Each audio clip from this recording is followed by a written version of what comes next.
ಶ್ರೀ ಸ್ವಯಂವರ ಪಾರ್ವತಿಯೇ ನಮಃ. ನೋಡಿ, ಎಷ್ಟೋ ಜನಕ್ಕೆ ಪಾಪ ಯೌವನಾವಸ್ಥೆಗೆ ಬಂದಿರುತ್ತಾರೆ, ಹುಡುಗಿ ಸೆಟ್ ಆಗಿರೋದಿಲ್ಲ, ಹುಡುಗರು ಸೆಟ್ ಆಗಿರೋದಿಲ್ಲ. ಮದುವೆಗೋಸ್ಕರ ಅಪ್ಪ ಅಮ್ಮ ಮಾಡದಿರುವಂಥ ಪೂಜೆಗಳಿಲ್ಲ, ನೀವು ಮಾಡದಿರುವಂಥ ವ್ರತಗಳಿಲ್ಲ, ಹೋಮಗಳಿಲ್ಲ, ಸುತ್ತದೇ ಇರುವಂಥ ಮರಗಳಿಲ್ಲ. ನೋಡಿ, ನಮಗೆ ಬೇಗ ಮದುವೆ ಆಗಬೇಕು ಅಂದರೆ ಅಥವಾ ಕಲ್ಯಾಣ ಭಾಗ್ಯ ಪ್ರಾಪ್ತಿಯಾಗಬೇಕು ಅಂದರೆ ಫಸ್ಟು ಜಾತಕದಲ್ಲಿ ವಿವಾಹ ಪ್ರತಿಬಂಧಕ ದೋಷಗಳು ಅಂತಿರುತ್ತೆ, ಅದು ಪರಿಹಾರ ಆಗಬೇಕು.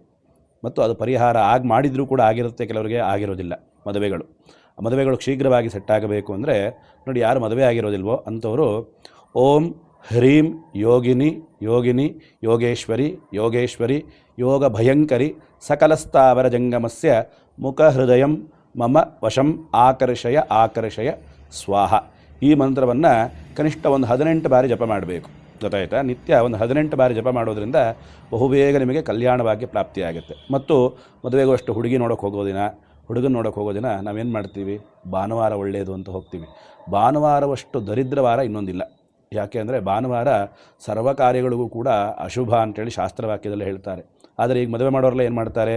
ಭಾನುವಾರವೇನು ಹುಡುಕಿ ಡೇಟ್ ಹಾಕ್ಸ್ಕೋತಾರೆ. ಯಾಕೆ?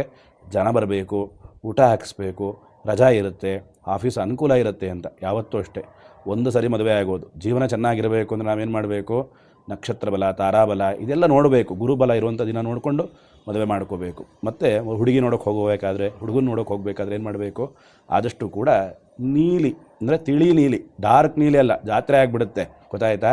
ತಿಳಿ ನೀಲಿ ವಸ್ತ್ರವನ್ನು ಅಥವಾ ತಿಳಿ ಪಿಂಕ್ ಕಲರ್ ಅಂತ ಹೇಳ್ತಾರಲ್ಲ, ಆಯಿತಾ? ಈ ಕಲರ್ ಬಟ್ಟೆಗಳನ್ನು ಹಾಕ್ಕೊಂಡು ಹೋಗಬೇಕು. ಹುಡುಗ ಆಗಿರ್ಬೋದು, ಹುಡುಗಿರಾಗಿರ್ಬೋದು. ನೋಡೋಕ್ಕೆ ಹೋಗಬೇಕಾದ್ರೆ, ಮಾತುಕತೆಗೆ ಹೋಗ್ಬೇಕಾದ್ರೂ ಅಷ್ಟೇ.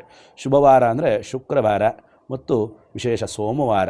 ಈ ದಿನ ಹುಡುಗಿ ನೋಡೋದು ಅಥವಾ ಹುಡುಗನ ನೋಡೋಕ್ಕಂಥ ಕಾರ್ಯಕ್ರಮ ಇಟ್ಕೊಂಡ್ರೆ ಬಹುಬೇಗ ವಿವಾಹ ನಿಶ್ಚಯ ಆಗುತ್ತೆ.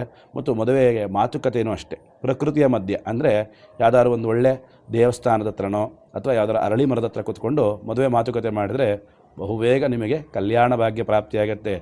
ಆಮೇಲೆ ನಿಮಗೆಲ್ಲ ಮದುವೆ ನಿಶ್ಚಯ ಆಗಲಿ. ನನ್ನನ್ನು ಕರೆಯೋದು ಮರಿಬೇಡಿ. ಓಕೆ? ಶುಭವಾಗಲಿ.